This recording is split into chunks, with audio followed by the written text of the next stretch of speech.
In 2024, University of Louisville had a dynamic duo of quarterback Tyler Shough and wide receiver Chris Bell. Well, in 2026, the New Orleans Saints might be bringing it back to the NFL. Today in Saints Film Room, we're going to talk about Saints top 30 draft prospect, wide receiver Chris Bell. I'm Tim. Let's talk Saints.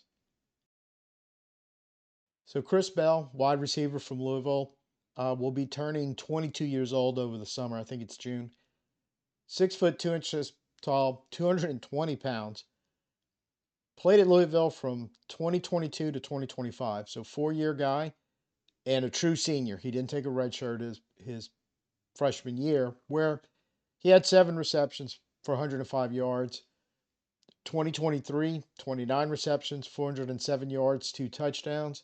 So kind of progressively working his way up. And then 2024 with Tyler Shough, now they're starting quarterback full time, had a breakout year. 43 receptions, 737 yards, 4 touchdowns. After averaging 15 and 14 yards a catch his first 2 years, that jumped up to 17.1. And he also had 2 carries for 43 yards, one of which you'll see in the film room. In 2025, he was on his way to having a really good year, but it was cut short in late November with an ACL injury, which has kept him out of the whole pre-draft process. So full disclosure, not 100% healthy right now, although I keep seeing reports that he's ahead of schedule, whatever that means. But managed to play 11 games, and actually it was 10 and however many until the injury occurred. 72 catches, 917 yards. Average was down 12.7 yards per catch. We'll talk about that in a second, though, and 6 touchdowns. So primarily used as a big play receiver, mostly on the outside over his career. Really looking back at 3 years, he barely got on the field as a freshman, and sophomore was limited, but mostly as the X. He was lined up on the line of scrimmage, and he was going to do his thing. But each year he did sort of expand his role, or Louisville expanded his role, I should say, in the offense. Started moving a little bit more some of that Z off the line of scrimmage from the outside. Started playing more in the slot. In fact, as far as I could tell, he didn't have any slot snaps his freshman year, but 5 as a sophomore, 29 as a junior with Tyler Shough, and then 55 last season before the injury ended, took away those last couple of games from him. So looking at those 55 snaps from the slot position, at 10 catches and 101 yards on pass routes, and then on screens, 4 catches for 16 yards. So I think average per catch was coming down a little bit because I think he was getting more fully integrated in the offense, to where, not that he wasn't catching intermediate or short routes, or again, we'll see some of that in the film room from 2024. But I think primarily they were looking to big play, big play, big play, and that's what he was providing. And they kind of more evolved around in the offense, growing into a true number one, kind of, where he also had to do some stuff to move the chains, be expected to make some tough catches, etc. So there's nothing not to like about Chris Bell. And overall in his career at Louisville, it totals out to some really good numbers. On 207 targets, he caught 140 passes, a 67.6% catch rate for his career, averaged 14.8 yards, basically 15 yards a catch, first down and a half, so to speak, 12 touchdowns. He had 828 yards after the catch. It's a 5.9, almost 6 yard average after the catch. Only an 8.5% drop rate in his 4 years. Contested catch rate, 54.5. So not on the high end that you might expect from somebody his size and in strength, but it's not terrible by any stretch of the imagination either. So, I mean, what you're looking at is you have a big, fast, talented wide receiver, and I'm looking at it, it's like basically you're almost getting a fairly complete, and possibly could become a complete true number one wide receiver, kind of catching up some of the other stuff he's gonna need to do, but and improve at, but more than likely he will. So you're getting a pretty close to complete. You're getting at least, I think, number two wide receiver in the NFL, and you kind of stuff it into a body of a fullback. Honestly, gives me so much Debo Samuel's vibe. It's not even funny. Just kind of looking at him and then kind of looking at his numbers and kind of looking at what he can do. I'd love for him to be the next Debo Samuels. Don't know if he is, but in that mold, to me, that seems like a pretty good comp. Um, this wide receiver draft class, a couple really good guys at the top, um, and there was more than a handful, and Bell was one of them coming out of 2024, where the feeling was they have a really good 2025. They could move themselves way up a draft board and sneak into the first round. Denzel Boston, I think, is another one that kind of falls in that category right now, and several around that ranking of draft draft picks. I think Bell consensus is probably in the 40s, late 40s, maybe sneaking in the 50s, depending on what you're looking at. And a handful of those receivers are all kind of falling into that area. And that's right where the Saints are picking at 42. So he has to distinguish himself, there's no doubt. And I think we're looking at the top 30 pre-drafts, we have a couple more receivers rumored to be coming in. Looks like we're looking hard at that day two. 42. I don't know about 73 with these guys, but who knows? He's got film history with Tyler Shough. You're not projecting, if you're an NFL team, or in the Saints case, how is that receiver that we're looking at on college, and we'll get a chance to work him out at the combine and his pro days and all that stuff. But game in, game out, how is that going to look? How, with our quarterback there, chemistry and everything else. You don't need to wonder. You had 14 games of it back in 2024. So we're going to get to the film now, and it's not very long, grabbed handful of plays. But I looked at it kind of as a film review, almost like I just watched the Saints game play where Shough and Chris Bell, breaking down film from what they did on Sunday, as opposed to that trying to project and imagine this wide receiver prospect with this NFL starting quarterback of a team and figuring out how it's going to work.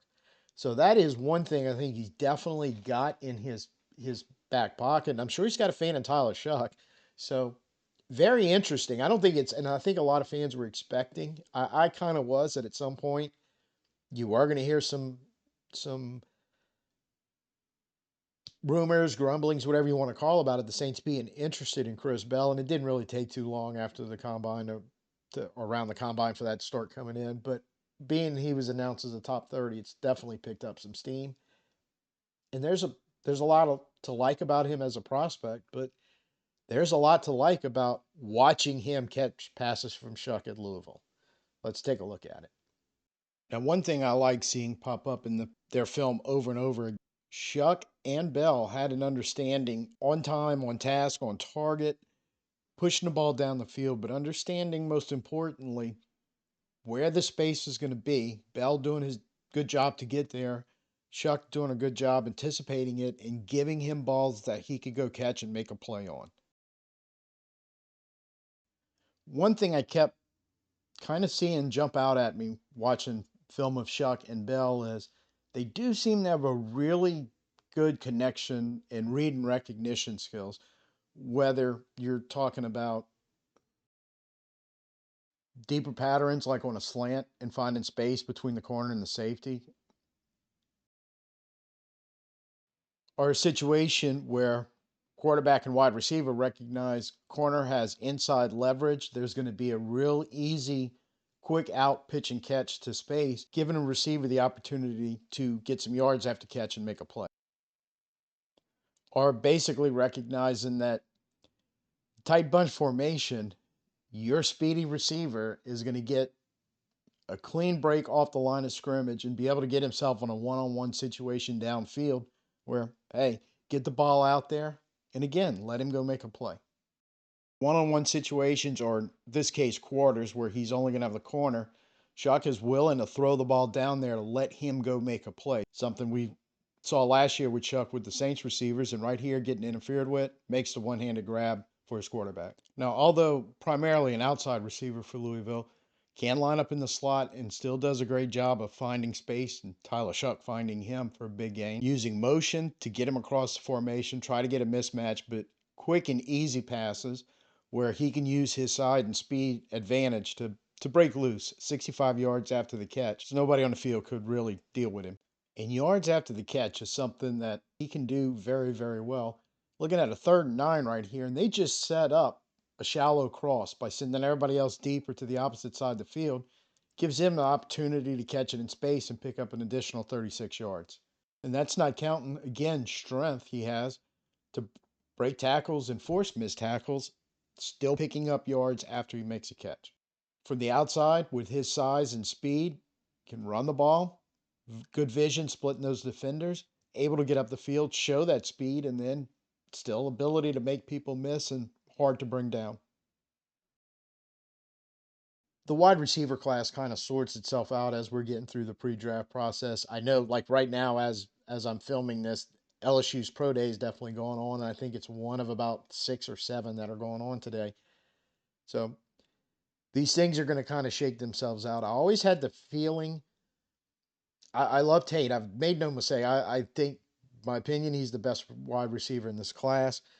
Um, he's got some really good ones, and then and Bell comes to mind, and some of these other. I don't want to say they were forgotten, but they don't think people had kind of lost sight of, for one reason or another, about what happened in their senior year, maybe, that they kind of fell down a little bit, and were forgetting, man, they're really good football players. And there was the feeling that a wide receiver wasn't as deep as normal, but I'm like, in a way, I think it is. You may not have the high number of complete potential top number 1 receivers in this class, but talking like Bell, because he was used predominantly, especially very in his sophomore year and a lot in his junior year, limited from Louisville, and that was just because they were trying to win football games. I don't think it's because he couldn't do it. They just wanted him to do this because they were trying to win. But last year he had to step up, or they asked him to step up, however it worked out, where he started filtering more snaps in the slot, making some big plays from there. More from that Z instead of X, and vice versa, being able to move around the formation and do some stuff. I think his issue is the ACL. Now,